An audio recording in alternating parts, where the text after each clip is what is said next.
game.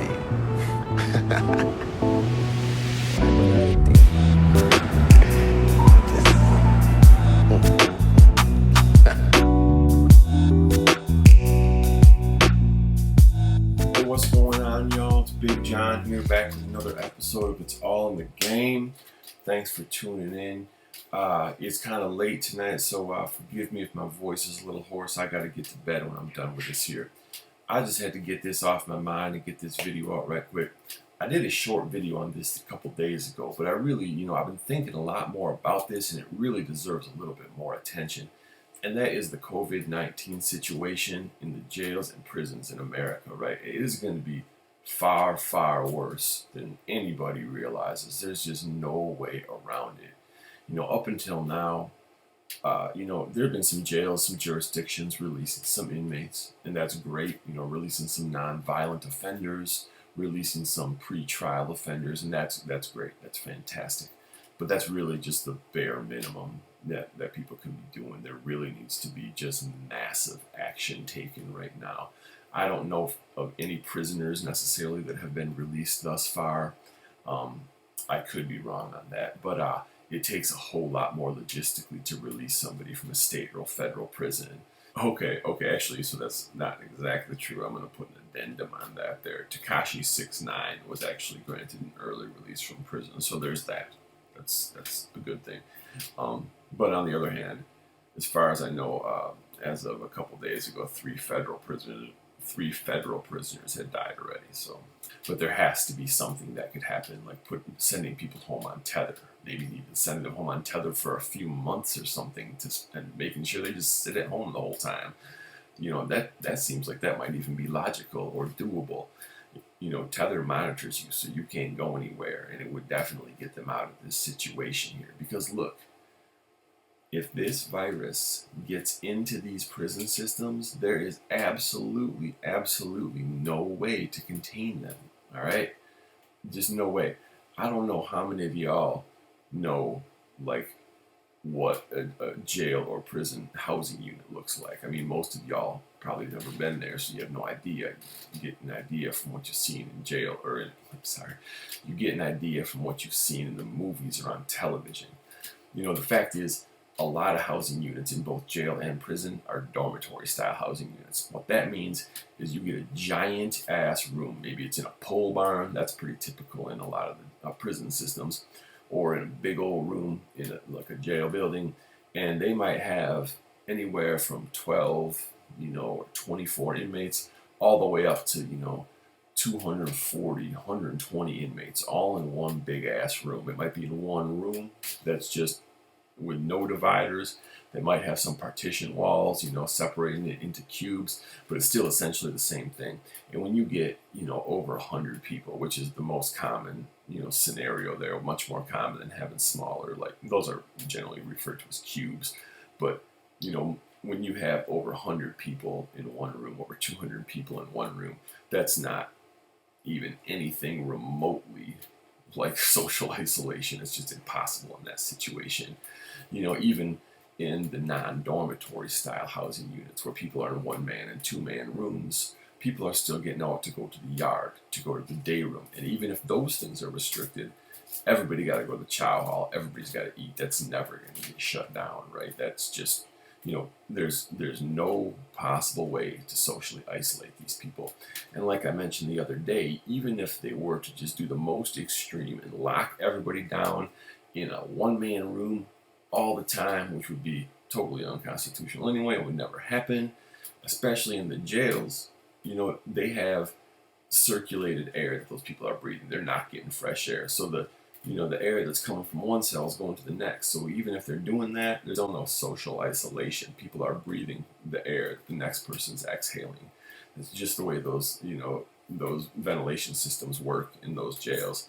So, this is something that needs to be addressed. A lot of people might be thinking, these people put themselves in that situation, right? I mean, there's some bad dudes, right? They're in the penitentiary for this. I mean, maybe some murderers up in there, right?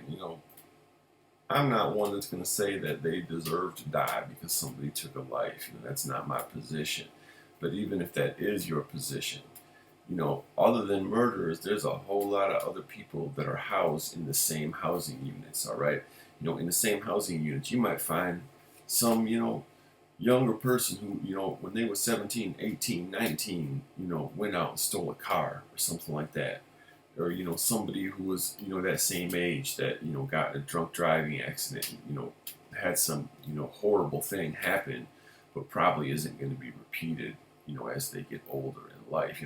When I was in there, I knew a dude in prison, in the prison system, who was a graffiti artist, right? And he went out bombing, spraying graffiti, and he hit a FedEx truck, right? He covered the whole top of it and the side of it, and I don't remember what the number was, but it was astronomical. It seemed like they said it was like over 100 grand. That can't be right, but it was like just a ton of money they said it cost to repaint this FedEx truck. So they hit this dude with this massive vandalism charge, and they sent that dude to prison for a couple of years. Like, hand of God. I mean, do these people deserve to die because of this shit? And what we're basically looking at here is a change in these people's sentence. They get sentenced, someone gets sentenced to do a year, 2 years, 10 years, whatever in the prison system. That's one thing.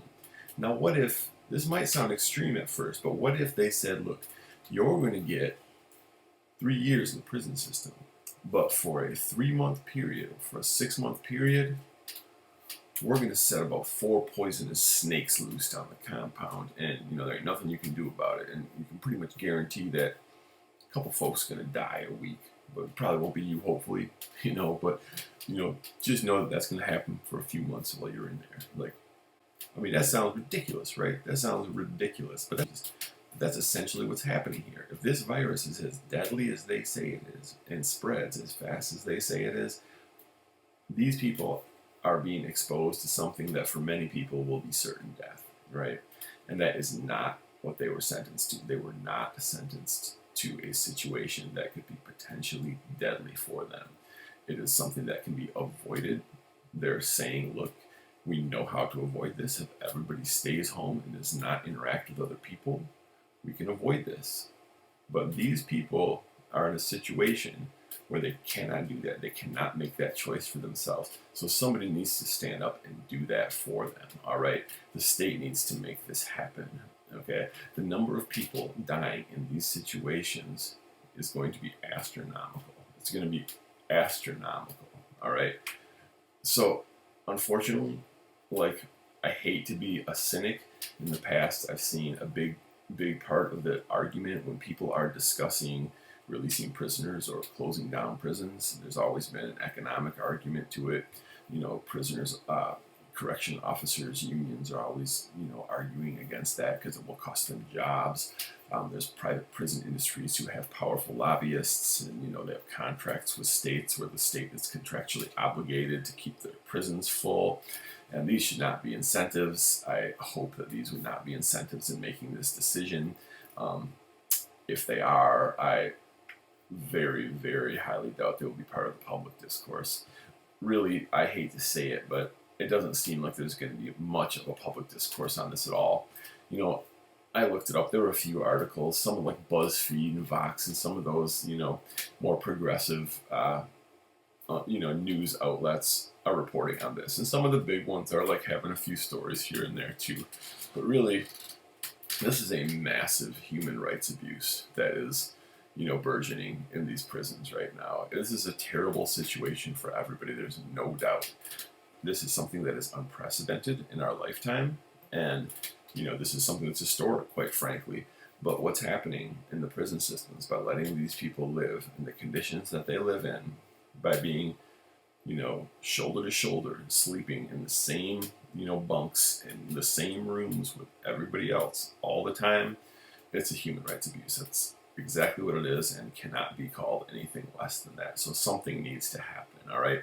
People need to stand up and take action. There needs to be, the ACLU, somebody needs to stand up and, hopefully file some lawsuits on behalf of these people and start getting some people out of these prison systems, all right? Can't be releasing people that are going to get out there and start, massacring people or doing things, victimizing people like that.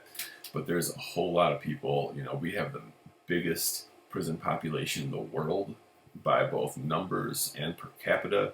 and so many of these people are nonviolent. So really, you need to start looking at, you know, the way we treat our prisoners, and start getting these people out of there. And you know, if there's one thing that I know when all this is said and done, you know, prisoners have a lot of time on their hand, and they are some litigious motherfuckers. Prisoners love to file lawsuits. There are some people that will sit in that law library all day, suing anybody they can think of in the prison system. They're it, I swear to God. And I hope that when this is done, you know, these people take the state to task on this business, because there is no way that they should be allowed to live in these conditions. And, you know, basically, like I said, be exposed to a venomous snake that's running around the compound, because it is no less than that. These people are not sentenced to this. That needs to be acknowledged, and something needs to be done about this. If nothing is done, mark my words, at the end of this, if the death rate in America is 1%, is 2%, the death rate in the prisons in America is going to be 10 times that, no less than that. All right? I hope I'm wrong. I hope more than anything that somebody does something about this. You know, I hate to say if you like this content, but you know, if you're learning something from this content, please like it. Please subscribe to this channel. This is important stuff. Prisoners deserve human rights. They deserve to be treated with respect. People make mistakes in their lives, and a lot of these people are going to, you know, get out and never repeat these things. They do not deserve to die before they have that chance to get out. Please like the video, subscribe to the channel. It's all in the game, y'all. Have a good night. I'm going to go get some sleep now. Big John, over and out.